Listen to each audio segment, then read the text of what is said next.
First of all, thank you, Odessa, for your kind welcome, and once again, thank you so much for being here, for coming here. Our partners, this is no formality. The partners listed on the board are very dear to us. There's a lot of speakers here that partnered with us in a way that we could not really make the symposium without them. So this is very big, genuine thank you. All right, what are we gonna be talking about? Odessa mentioned that over the past 6 years, since we have launched the symposium Next 100, the horizon has darkened. When we started in 2018, there were already sort of cracks on the horizon.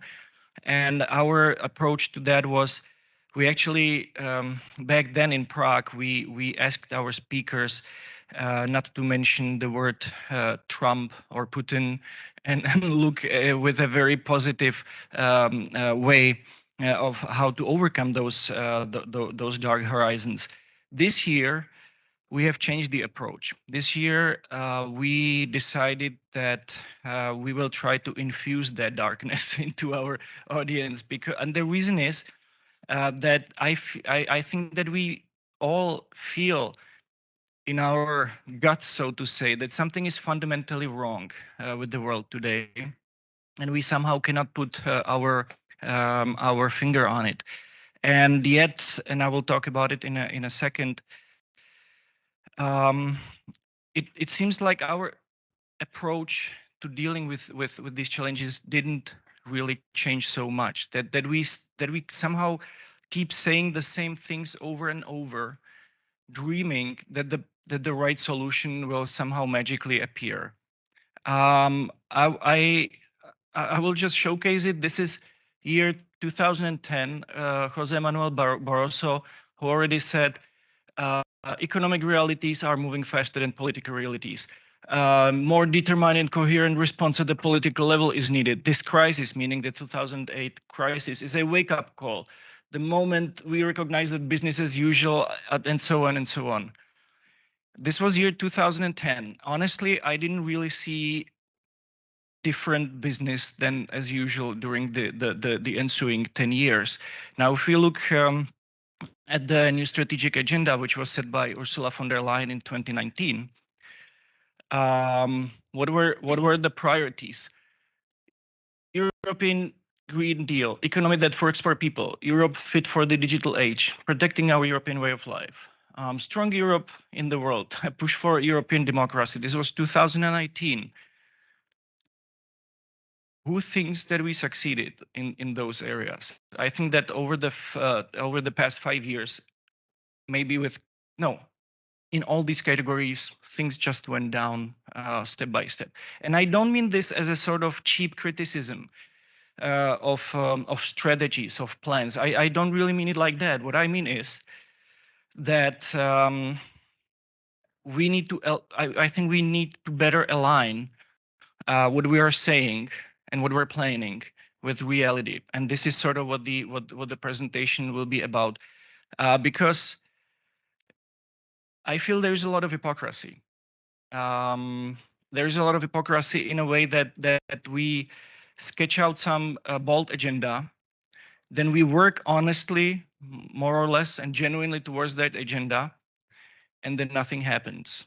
So what we do, we sketch out a new agenda, and we hope that things will magically change again. But that's not the case. And the reason why I dare to say that is that GARI's research, which is based on a digital twin of the globalized world with massive amount of data, hundreds of thousands of variables, paints a very disturbing picture of Europe for developed democracies, for the European Union, and especially in terms of regional differences. Now, what I'm gonna say and what I'm gonna show you on these slides, it's more of a illustrative approach, because I will talk about it more detail tomorrow. But this is, for example, one visualization of how social conditions in Europe change between 2019 and 2020, which means how COVID impacted us. So this is, so the more red the regions are, the more vulnerable or the worse socioeconomic conditions are there. And this is how it impacted. You can see that the vulnerabilities and the socioeconomic problems actually much more deepened, but according to the regions, they were already vulnerable, and that's something that is not changing. It's actually getting worse. This is another slide which will demonstrate it. This is a readiness of European regions for digital transformation. Now, let's see if you see some sort of change in the picture. Did you see anything changed? Now let's go back. Let's go forward. What is it? This is, I'm sorry, it's not digitalization, it is research and development. This is the level of preparedness and progress between 2014 and 2020 in terms of research and development. The map is exactly the same, despite us saying that we won't be doing business as usual, right?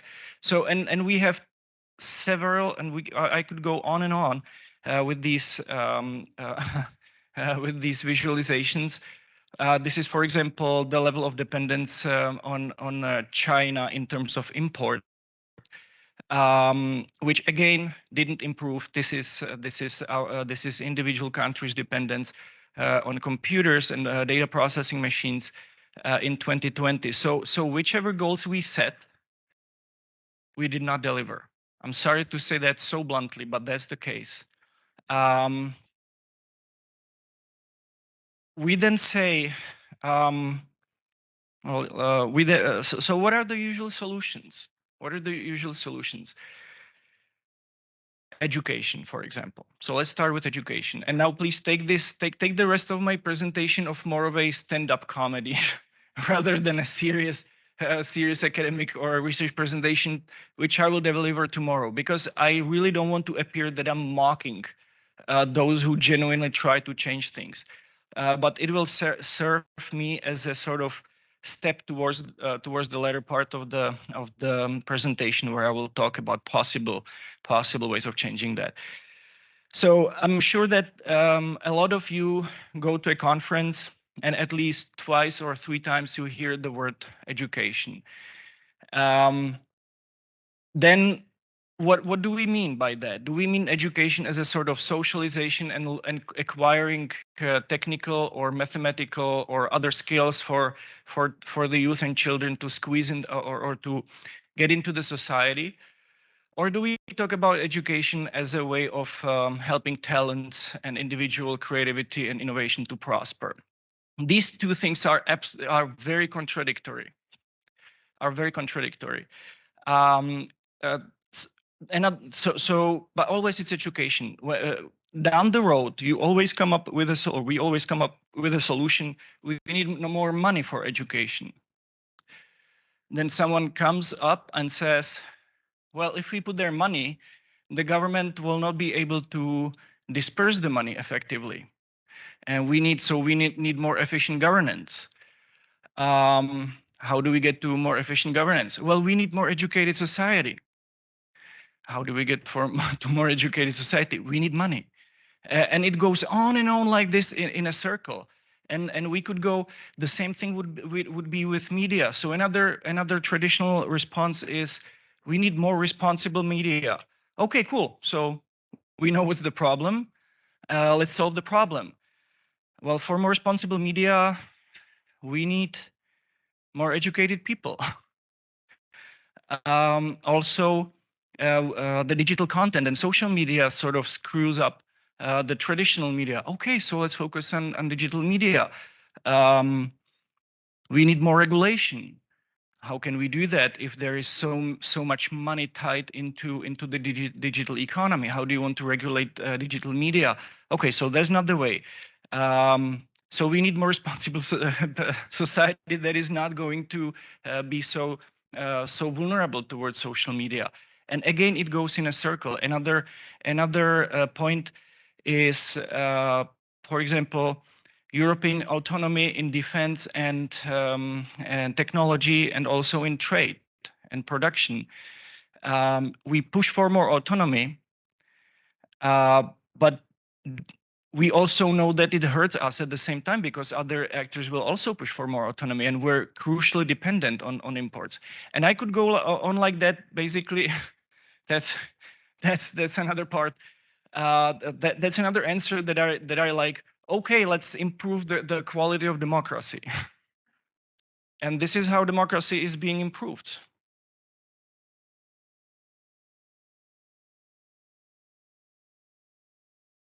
This is the election polls in Germany. We can see the AfD actually slightly going down lately, but yeah, this is polls from last year. We can see very AfD East. And yesterday, such a disgusting and tragic thing that the Slovak prime minister, whoever thinks about him, was shot 3 times. So this is the state of democracy. So obviously, there's something wrong with democracy. We all know that. How do we solve democracy? We need more educated societies. So another good answer would be, well, let's support more pro-business attitudes. I like that. I like that. But the corporate world is not immune to that. This is just few cases of blunders in the corporate world. Amazon Web Service providing Parler. You all know who this person is. Elon Musk smoking joint. This is the blood testing. Evergreen. Again, the reason was trying to push through that windy channel because we need to keep things moving. This is one of the most frightening things. I don't know if you're following what is happening with Boeing lately, but it's so frightening. The disentanglement of the corporate headquarters and the actual production leads to a fact that I, being a pilot, I'm actually starting to get worried flying with new Boeings. What I've heard is that people would be jumping on wings of the 787s during the production to get the wing even, or to get the surface connected. That's what's surfacing now. Boeing doesn't have a safety culture. 2 whistleblowers died in the past months. And this is from this morning. Department of Justice actually might go after Boeing, and this is the pinnacle of corporate responsibility in the previous years. So I came up with this circle of solutions and contradictions, because you always, wherever you start with that circle, you end up being dependent on something which is preceding. And again, I'm not saying this in a mocking way. I'm not saying this in a joking way. I think that there's a lot of good energy, a lot of genuine attempt to solve these things. But what I'm trying to say is that we have to embrace the fact that the sort of compartmentalizing approach to dealing with the individual's problems is likely not to work. There is this contradictory nature. So my question is this normal? Should we accept what is happening now as normal? We somehow try to rationalize. We say, well, every subsequent generation was sort of complaining about how the past was great. And that's natural. Maybe it's natural, maybe not. But I certainly do not see in history, and maybe you can prove me wrong, and I'd be very happy. But I do not see in history, at least in history of Europe, when we would have when no one would be happy with the state of progress. For someone, there is too much progress. For someone, there is too little progress. For someone, the progress is too uneven, or going in the wrong way. And we're facing a simultaneous sort of revolution from the reactionary forces, from the extreme progressivist forces at the same time. And honestly, I don't remember reading about in history of Europe about any such situation in the past. And this brings me to the more joyous and wondrous part of the presentation. And now we're sort of starting to get into a rabbit hole, as in Alice of Wonderland. And we will be talking about very specific solutions throughout the next 2 days. So let us afford at the very beginning, to be a little bit playful. As time progresses, the apparent disorder and randomness of an isolated system generally increases. This trend reflects the natural progression from ordered to more apparent disordered states. Does it remind you of something? I'm sure it does. That's a genuine question. And now I'm really asking a question. As a definition of entropy. Exactly. Thank you. There were people that have been trying to apply the definition of entropy or entropy to politics and society. These are the most notable ones. There is Tim Palmer, the geometry of chaos. Maybe you have seen this person. Yep, he's gonna join us tomorrow online in the morning.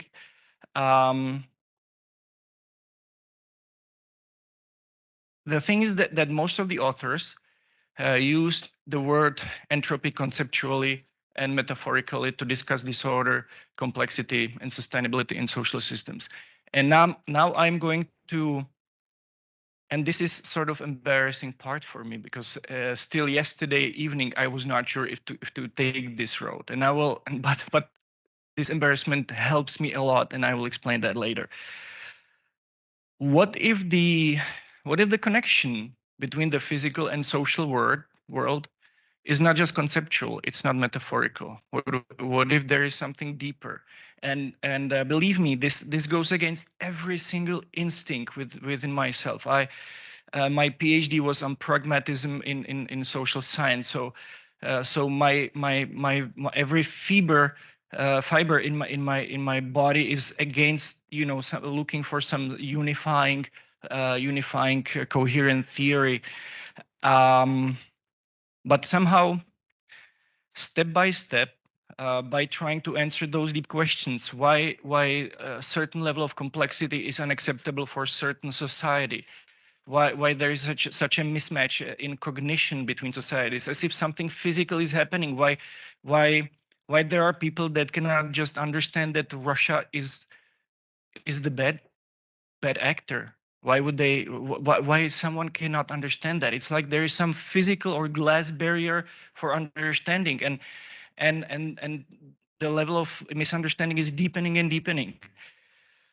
And these were the questions that led me down this rabbit hole. So through looking from society, and I will talk about a little bit about neuroscience and then about physics, a whole new possible sort of approach to entropy and to chaos and disorder in society emerged, and that's what I'm going to talk about. This is a person that actually used entropy in a more physical sense, but we'll move on. Why could we actually talk about physics and society? Well, because as far as we know, we are all made, everything that we know of in the universe, our brain, our heart, air we breathe, sun, stars, are basically, as far as we know, and there is probably a lot of unknowns, and we'll get to it later, are made of these fundamental particles. This is the standard model of physics. As you can see, there's the Higgs boson. I had to highlight that because we have the extreme privilege to have with us Frederick Baudry, who was part of that process of finding the Higgs boson. So there might be a way to link these two worlds, at least hypothetically. One thing that I didn't really know is, let's talk about quarks now. Let's go that way. Thing that I obviously didn't know, since my physics ended at the age of 14 with almost failing, or maybe actually failing. So you have a pair of these little rascals called quarks, and as far as I know, if you try to pull them apart and you put more and more energy, what happens? They actually create new pairs of quarks, if I'm not mistaken. So there is some sort of resisting force, but the resisting force, the strong force can give up and somehow create two new identities. If we look at nowadays society, it's a very similar thing is happening.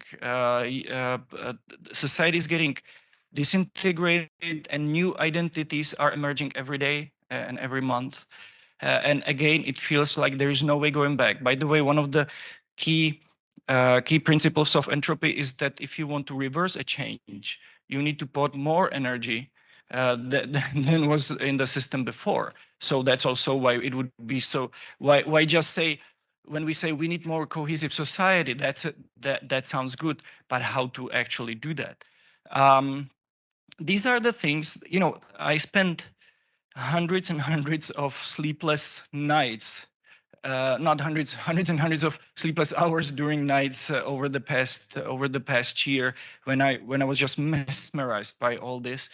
And these are just the few similarities that I found. The overwhelming tendency towards binarism in society and also in physics, preference for symmetry, dominance of energy and its conservation, aversion towards large energy gradients and preference of equilibrium, emergence of complexities and apparent disorder, overall tendency to somehow stay the same despite being subject to constant changes. One of the sort of interlinking points between the societal and physical exploration is the huge leaps in neuroscience, which were enabled through quantum mechanics, by the way, over the past 15 years.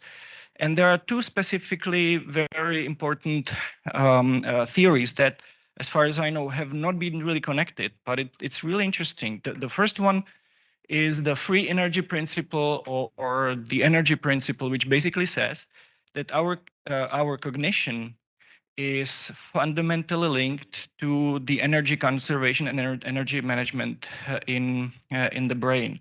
So basically, one could say, and I'm not saying that, I'm just saying this is an area which could be worth of exploration, that when we say that the physical barriers in our understanding actually can really be physical, or at least electrochemical, because they're linked to the amount of energy the brain can or would spend on cognition. And sometimes it's simply better to shut down rather than face the information overload that we're all facing. So that's the one. The other one is less established, but also very known, and it's the social brain hypothesis, which essentially says that societies help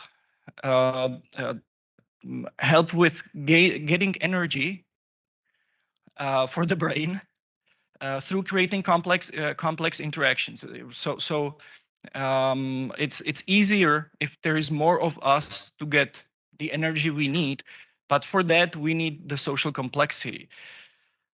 So in a way, if I would really take this as a plausible explanation, all society does is getting us cheaper energy in a way, and that's what is going on. But the problem is that these complexities are relative. So for someone with certain level of neuroplasticity or cognitive ability, for someone, the current level of societal complexity is okay.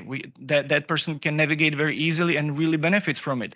But there are different parts of societies where the neuroplasticity is lower due to culture, education, maybe some genetic traits. But for these parts of society, the current level of complexity is simply unbearable. And again, it could be a more of a physical rather than purely cultural or social phenomena. All right. Now, this was a big coming out for me because I would not dare to speak about these things. As it's underexplored, it's a very initial idea. I feel really embarrassed just standing here and talking to you about these things because I feel like bare naked just to think about this sort of underlying reality for society. What an utter nonsense that is. And then I realized one thing. Why should I be embarrassed about asking questions? Why should I be embarrassed about exploring something which is not traditionally being explored? And that brings me to the last point, and that's curiosity. I feel like curiosity sort of left the building over the past decades or even centuries. If you look at the very first meetings of the incredible people like Niels Bohr, Albert Einstein, and so on, there were conferences and so on, but it was essentially just meetings of people trying to talk to each other and trying desperately to understand the new physics. There were no huge venues, interactive conferences, streaming services. It was really about the curiosity. There was little of the sort of show off attitude that we now experience when it comes to big conferences and things like that. That's one part of that. The other part is that when I was thinking, and as I said, I really spent countless nights with this, but I just couldn't help it.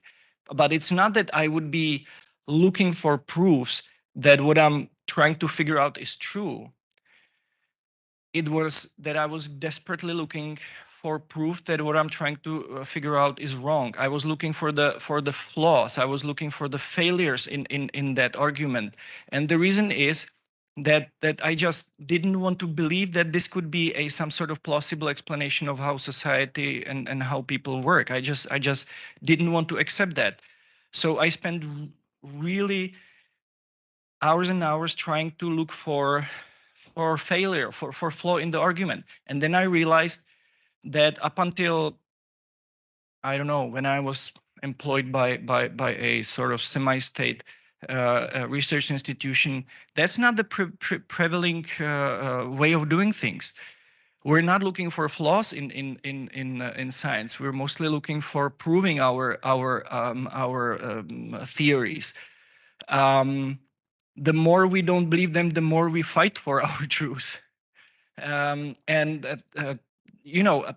Okay, again, I am a pilot, and there's a joke. How do you know that person is a pilot? Well, that's the first thing he or she tells you.